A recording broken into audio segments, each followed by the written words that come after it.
You are watching T to the M to the IDD. What is going on, ladies and gentlemen? T to the M to the IDD. We are back with another video today. I have to go back into my bag of tricks and let you all know the best budget studio strobe once again. I made a video about this about a year ago, but now I have to reiterate and bring it back to the forefront because I feel like a lot of people take this light for granted. This light is one of the best budget lights that I feel like I have ever seen on the market for what it produces. And this light is the Godox MS300. Now, don't worry about the wear and tear on this light because this is a 2-year review. And if your light does not look like this, if it's not a little rough around the edges, it just means that you haven't pushed it to its limits.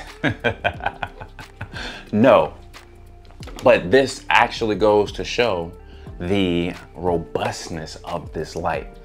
It's been dropped a few times. As you can see, the modeling lamp is not modeling as much anymore, but this light still works even through all of those things. And what really made me come back and make a second video for a 2-year review is because I always get asked, what light do I use inside my studio? Now, I have Godox 8300, I have Godox 8200, and that is what I used to use before I acquired this Godox MS300. I did not know about it, but I started doing a little bit more research because what happened was with those portable lights, they cost a lot more. That's one of the biggest things that I love about this light. For $105, you can own this light, and it has 300 watts of light for $100. So everybody that's asking me, what would I recommend? What do I use? I'm going to tell you Godox MS300 1,000 times over. Now, the reason why I went into this research mode was because the lights that I had were portable, and with that comes the fact that I need to recharge them. So constantly when I wanted 2-3 light setups, I always had to worry about the recharging capability of those lights. I had to worry about, is the battery low? Where is the battery? How many shots can I get? And another pro of this light, it plugs up to the wall. So I did not have to worry about this light dying on me.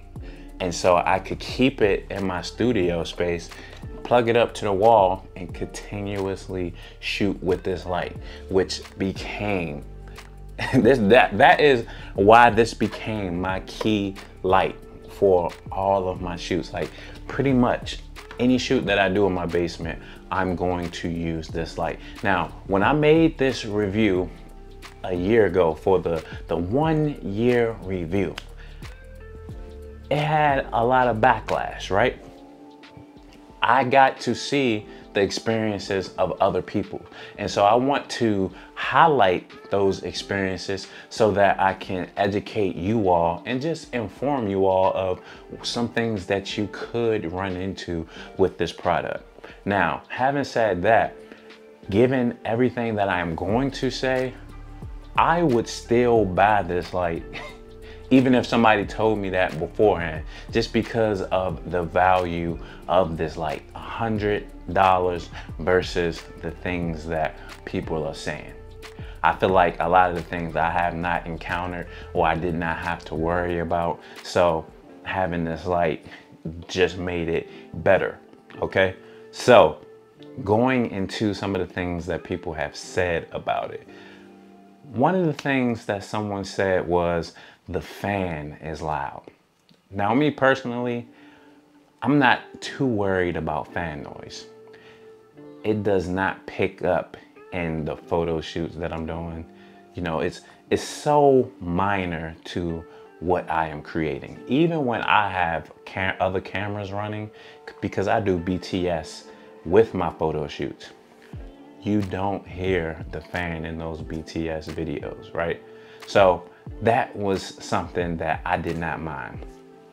Another point that someone made was the lighting output is inconsistent. Now, I cannot say for sure how accurate that is, but given the price of this strobe at $100, and you talk about the build design with the circuitry and being able to get that consistent power output, I could see that that power could be inconsistent. Now, over the 2 years that I have used it, have I had misfires? Of course. Have I seen a lower power output? Now, if I had a light meter, I probably could test this more thoroughly, but to the eye, I don't believe I've seen anything more than a stop, if even that. So while there may be some truth to that claim, in the 2 years that I have used it, it hasn't been anything ridiculous to the point where I'm like, I don't even see this strobe lighting up my subject. So that is something else to consider. I have not ran into that problem. Another thing is the long burst times. Now, when you get these full power flashes, yes, that recharge, recycle, you have to wait for it, right? So that just comes with the territory of this particular light. So it is a trade-off. Now, if you want to pay some more money, hundreds of dollars more, then you can get those faster recycle times. But also, I feel like there's a balance, right? I feel like if you do need those faster recycle times, then that comes with, you know, knowing your photography skill. So maybe you can adjust your settings. Maybe you could push that ISO just a little bit more so that you can lower that power, and maybe you could just get a little quicker recycle time. So you have that. So there's always trade-offs in any scenario. Now, one other thing that I seen was inconsistency in color temperatures of the light. Now, I could definitely attest to there being different light temperature output from time to time, but again, it's nothing where it goes completely cool and then completely warm. I would say it's always about plus or minus 400 Kelvin within that lighting range of where it's supposed to be. So it's nothing too drastic that would turn me off from having this light. And so those are some of the main things that people have complained about with this light. And I'm telling you from my experience, I have not had too many complaints of that nature. And again, every time I bring this conversation up about this light, I always have to go back to the fact that this is a $100 light, okay?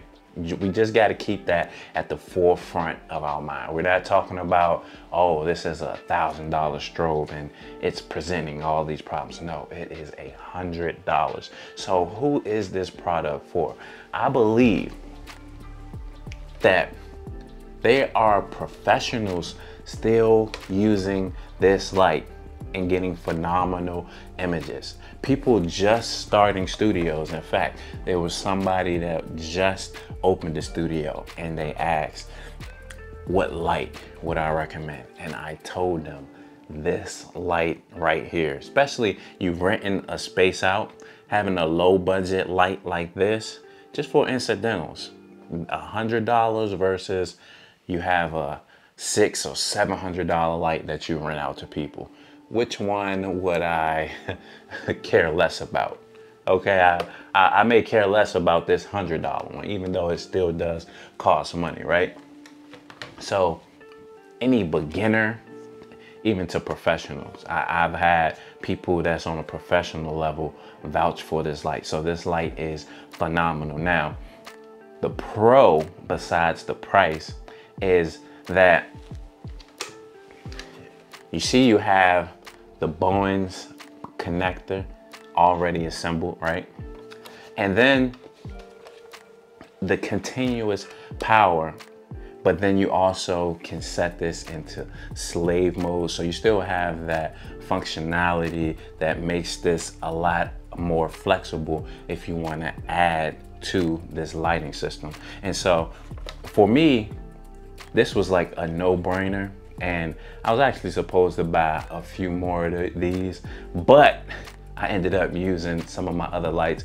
And a lot of the times I use a one light setup because it's pretty quick and easy. And so for that one light setup, I use this Godox MS300. Now, one thing that gets asked a lot about this is, does it have high-speed sync?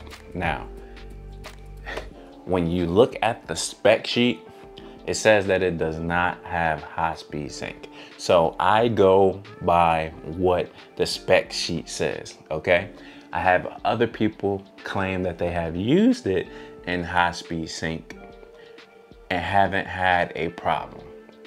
Now, I will say that I may have went into high-speed sync just a tad bit and did not have too much of a problem. But I believe when I did that, I had this light as the actual rim light instead of the key light. And so it may have resulted in something different if this was the key light. But nowadays, in 2022, going into 2023, the only thing that I need for this is I need to replace my modeling lamp. But other than that, it is still going 2 years strong.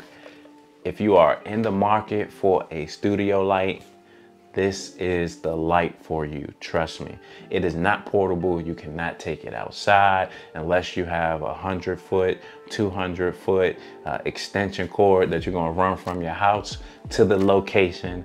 And if you're willing to do that, more power to you. But this is a studio light that I still stand by in 2022. So if you wanted to know, now you know. T-Mid still uses the Godox MS300 for $100. That you can't beat it. You cannot beat it. I hope this was helpful, and I hope you consider getting this light if it's something that you see that you need in your workflow to create. Peace. What is going on, guys? You just tuned in to T to the M to the IDD. And if you enjoy this content, make sure you subscribe to the channel. And if you really enjoy the content, check out some more of the videos that you see right here. Oh yeah, and hit that like button for me.